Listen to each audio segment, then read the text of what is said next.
자, 이번 시간에는 여러분들은 이제 교재 순서를 바꾸셔서 우리가 이제 지난 시간에 이제 국토계획법에서의 기반시설과 도시계획시설 부지 등에 관한 내용을 배우셨고요.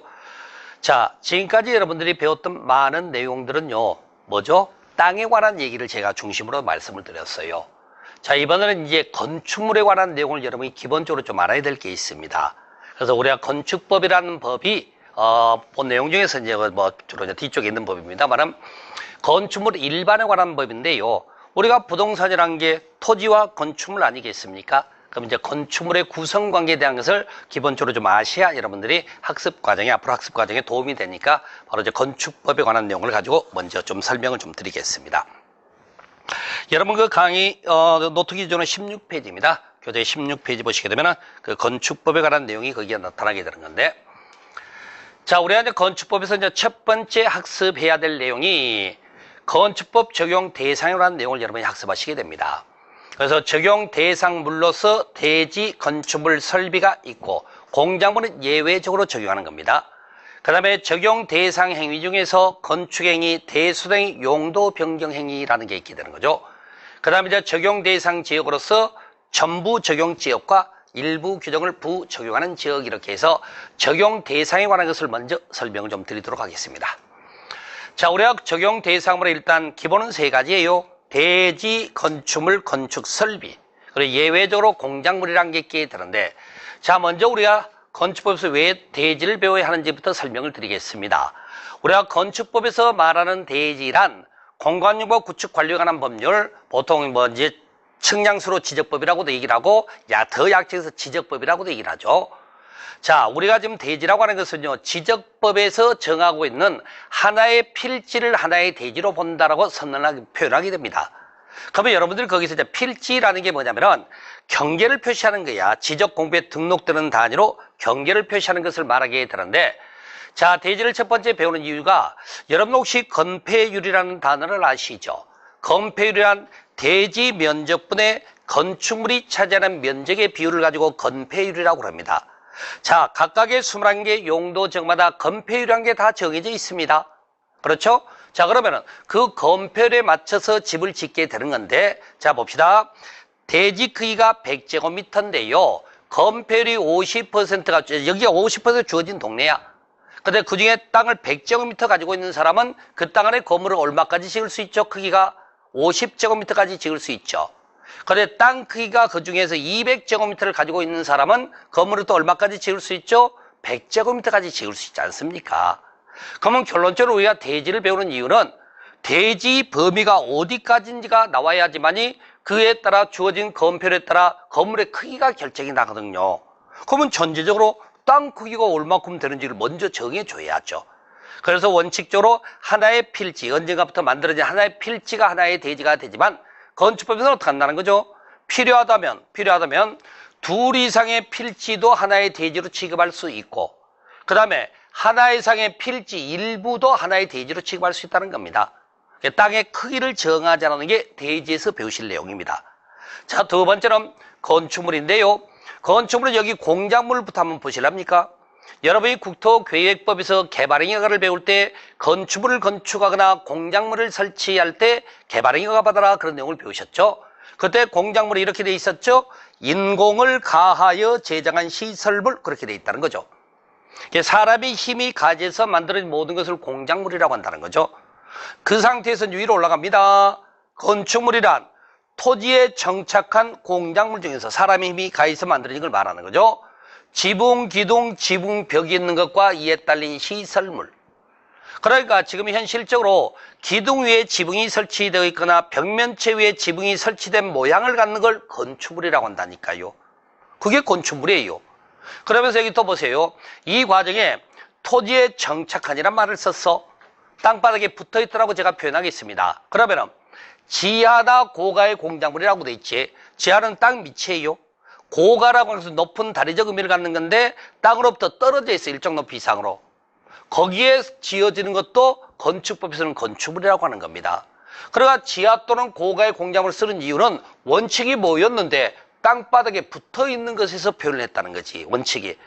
땅바닥에 붙어 있지 않고 땅 밑으로 들어가 있거나 땅에서 일정 높이 떨어져 있어도 건축물로 같이 보겠다. 그런 의미를 갖는 내용이 되는 거죠. 그러면서 여기 보면은 적용 제외라고 하고 있는 것은 무슨 말이냐? 건축물은 건축물이 맞습니다.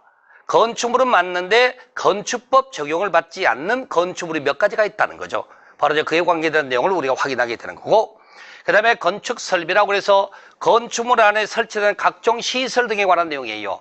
뭐 천장에 보니까 형광등이 있고 안에 전기 배선 등이 막 되어 있겠죠. 이런 것들. 그런 것들도 다 건축법 규정에 따라 설치를 한다. 뭐 그런 식의 의미가 될 겁니다. 이런 식으로 해서 이제 건축법 적용 대상물이 있게 되는데, 자, 그림으로 봅시다. 필지라고 말하는 거죠. 이제 필지란 경계를 가지고 구분되는 토지 단위로 지적공부에 등록되는 단위를 보통 우리가 필지라고 하는 거예요. 그럼 각각의 필지마다 땅의 번호가 있습니다. 지번이라고 그러지. 그 다음에 각각의 땅의 쓰임새를 정해놨죠. 지목이라고 합니다. 그러니까 가정을 하면 여기는 지금 358페이지 지목이 대인 토지, 그렇게 이제 지번과 지목이 부여된 땅이 있다는 거죠. 이걸 필지라고 그래요. 아무튼 경계라고 이해하십니다. 경계를 말하는데 이 상태에서도 1필지가 1대지가 된답니다.